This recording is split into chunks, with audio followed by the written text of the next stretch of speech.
You guys know me. I'm quite the pacifist when it comes to animals. It doesn't matter if the animal looks creepy, it doesn't matter if it's a spider. I am always going to argue the benefit of the doubt and try to find a reason why that creature belongs in the ecosystem.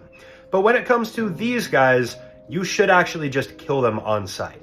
The video that you guys just watched was recorded in Australia, and here we can see a perfect example of a hammerhead worm that's full grown, an adult. It's over a foot in length. When it comes to a creature that needs to be killed immediately, you might be wondering why we're so harsh on them.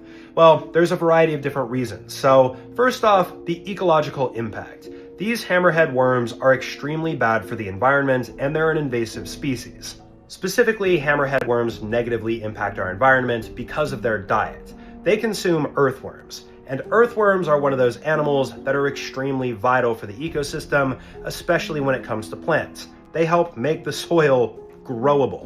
When hammerhead worms consume too many earthworms and decrease their population, it has a ripple effect on the entire environment in which it happens. So this is the number one reason why they should be killed.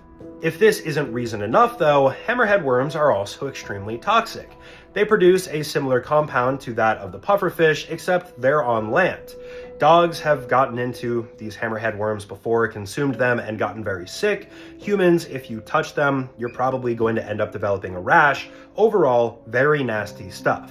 So by this point, hopefully I've convinced you that these guys deserve to die. But if you think that you're going to kill them by cutting them in half or even fourths, that's not going to work. These guys are essentially immortal in the sense of if you cut them into multiple pieces, those pieces are all going to grow into a separate hammerhead worm over the course of a few weeks. And in a clinical setting, this has been shown to be true when you cut a hammerhead worm up to 20 times. But just because they can't be killed in this way doesn't mean there aren't any other effective ways of doing so.